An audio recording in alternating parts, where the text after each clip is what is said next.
एक सेठ से लक्ष्मी जी रूठ गई। जाते हुए बोली, मैं यहाँ से जा रही हूँ, अब मेरी जगह नुकसान आएगा, तैयार रहना। जाते हुए मुझसे कुछ मांगना चाहते हो तो बोलो।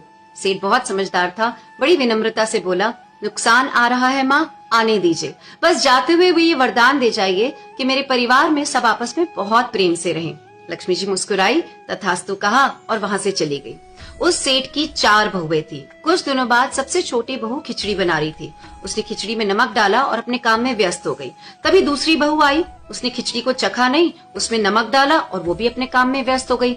ऐसे एक एक करके तीसरी और चौथी बाकी की दोनों बहुएं आई, ना कुछ जाना देखा, खिचड़ी चखी नहीं और खिचड़ी में नमक डाला और डाल के चली गई। रात को सबसे पहले सेठ खाना खाने बैठा। जैसे ही उसने खिचड़ी का एक चम्मच लिया, उसे महसूस हो गया कि इसमें बहुत ज्यादा नमक है और तुरंत समझ में आ गया कि नुकसान आ चुका है। किसी से कुछ नहीं कहा, चुपचाप खिचड़ी खाई और चला गया। उसके बाद खाना खाने की बारी आई बड़े बेटे की। जैसे ही बेटे ने खिचड़ी का एक चम्मच लिया, परिवार वालों से पूछा, पिताजी ने खाना खा लिया? उन्होंने कुछ कहा?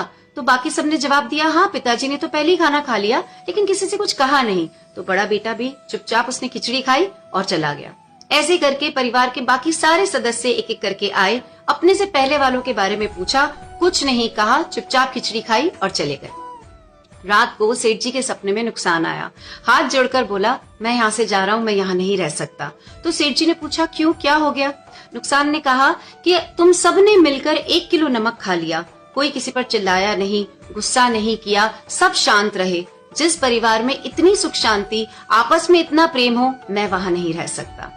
समझने वाली बात यह है कि जिंदगी है तो उतार चढ़ाव, सुख दुख, फायदा नुकसान सब चलता रहेगा। जिस परिवार में आपस में लोगों में प्यार है, सुख शांति है, छोटों में आदर और बड़ों में बड़प्पन है, उस परिवार का कोई भी नुकसान, कोई भी आपदा कुछ भी नहीं बिगाड़ सकती।